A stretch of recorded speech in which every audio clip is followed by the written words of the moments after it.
Don Bosco college മാമ്പറ്റയും Kozhikode ജില്ലാ cricket അസോസിയേഷനും സംയുക്തമായി സംഘടിപ്പിക്കുന്ന ക്രിക്കറ്റ് സമ്മർ കോച്ചിംഗ് ക്യാമ്പിന് തുടക്കമായി. ഡോൺ ബോസ്കോ കോളേജ് ക്യാമ്പസിൽ നടന്ന ചടങ്ങിൽ ഇന്ത്യ എ ടീം താരവും കേരള രഞ്ജി ട്രോഫി ഓപ്പണറും മുൻ ക്യാപ്റ്റനുമായ രോഹൻ എസ് കുന്നുമ്മൽ ക്യാമ്പ് ഉദ്ഘാടനം ചെയ്തു. ഡോൺ ബോസ്കോ കോളേജ് മാമ്പറ്റയും കോഴിക്കോട് ജില്ലാ ക്രിക്കറ്റ് അസോസിയേഷൻ സംയുക്തമായാണ് 2026 ക്രിക്കറ്റ് സമ്മർ കോച്ചിംഗ് ക്യാമ്പ് സംഘടിപ്പിച്ചത്. ഡോൺ ബോസ്കോ കോളേജ് ക്യാമ്പസിൽ നടന്ന ചടങ്ങിൽ നിരവധി കായിക പ്രേമികളും വിദ്യാർത്ഥികളും രക്ഷിതാക്കളും പങ്കെടുത്തു. ഇന്ത്യ എ ടീം താരവും കേരള രഞ്ജി ട്രോഫി ഓപ്പണറും മുൻ ക്യാപ്റ്റനുമായ രോഹൻ എസ് കുന്നുമ്മൽ ക്യാമ്പ് ഉദ്ഘാടനം ചെയ്തു. എനിക്ക് പാരൻസിനോട് കുറച്ച് ഒന്ന് രണ്ട് കാര്യം പറയാമെന്ന് വെച്ചാൽ പിള്ളേർ നല്ലോണം സപ്പോർട്ട് ചെയ്യാം.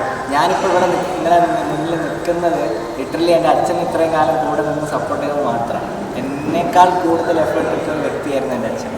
സോ ഏതൊരു ക്രിക്കറ്ററായാലും ഏതൊരു കുട്ടിയായാലും അതിൻ്റെ ആ ഒരു വലുതാവുന്നവരെ ആ പാരൻസിൻ്റെ സപ്പോർട്ട് ഭയങ്കര ഇമ്പോർട്ടൻ്റ് ആയിരുന്നു. സോ നമ്മൾ ക്രിക്കറ്റിൽ മുന്നോട്ട് പോകാൻ ആഗ്രഹിക്കുന്നുണ്ടെങ്കിൽ ക്രിക്കറ്റിൽ പഴയ പോലെയല്ല, ക്രിക്കറ്റ് കളിച്ച് കഴിഞ്ഞാൽ ഇതൊക്കെ എല്ലാം കിട്ടും.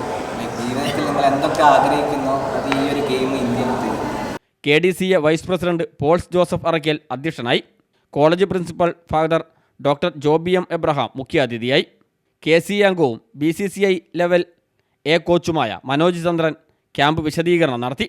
Don Bosco college sports coordinator Santhosh Augustine, KDCA joint secretary Rajith Lal തുടങ്ങിയവർ സംസാരിച്ചു. വേനൽ അവധിക്കാലത്ത് വിദ്യാർത്ഥികൾക്ക് മികച്ച പരിശീലനം നൽകുകയാണ് ക്യാമ്പിൻ്റെ ലക്ഷ്യം.